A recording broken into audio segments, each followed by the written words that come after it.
یہ فرماتے تھے حضرت کہ مسجد حرام 1,00,000 نمازوں کا ثواب صرف مسجد حرام میں ملتا ہے یا کہیں بھی پڑھ لیں حدود حرم میں؟ تو فرماتے تھے کہ اس میں آراء مختلف ہیں، راجح یہ ہے کہ حدود حرم میں کہیں بھی نماز پڑھ لیں تو اس کا 1,00,000 نمازوں کا ثواب ملے گا۔ تو مسجد حرام میں یہاں کر پڑھیں گے تو اس کو اور زیادہ ثواب ملے گا، لیکن حدود حرم مراد ہے۔ اور مسجد حرام کا ذکر قرآن مجید میں 4 معنوں میں استعمال ہوا ہے۔ ایک، مسجد حرام کا لفظ بولا گیا، اس سے مراد بیت اللہ مراد ہے، فَوَلُّوا وُجُوهَكُمْ شَطْرَ الْمَسْجِدِ الْحَرَامِ۔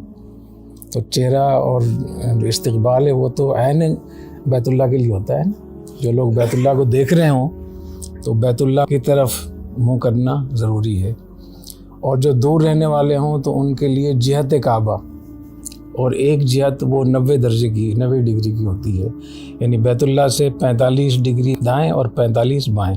ایک دائرہ 360 کا ہوتا ہے، 4 جہات ہوتی ہیں، تو ایک جہت وہ 90 درجے کی ہوگی، تو کتنی وسعت ہے اس میں۔ تو جو یہاں لوگ ہوتے ہیں تو وہ بیت اللہ کی طرف منہ کر کے نماز پڑھیں گے، اگر تھوڑا سا بھی دائیں بائیں ہو گئے تو نماز نہیں ہوگی یہاں۔ تو شطر المسجد الحرام، یہاں اس سے مراد بیت اللہ مراد ہے۔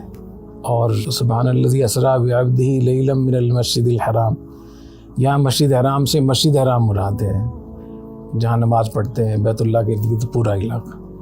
نبی کریم صلی اللہ علیہ وسلم کو جو معراج ہوا تھا وہ بیت اللہ کے اندر سے، بیت اللہ سے نہیں ہوا تھا، مسجد حرام سے ہوا تھا۔ تو یہاں مسجد حرام بول کر مسجد حرام جو موجودہ مسجد ہے وہی مراد ہے اس سے۔ اور تیسرا معنی اس کا ہے مکہ مکرمہ کو بھی مسجد حرام کہا گیا ہے، ذالک لمن لم یکن اہلہ حاضر المسجد الحرام، حاضر المسجد الحرام سے مراد اہل مکہ ہے۔ چوتھا معنی حدود حرم بھی مراد لیا گیا، یا الذین آمنوا انما المشرکون نجس فلا یقربوا المسجد الحرام۔ تو مسجد حرام کے قریب نہ جائیں، مسجد حدود حرم میں داخل نہیں ہو سکتے۔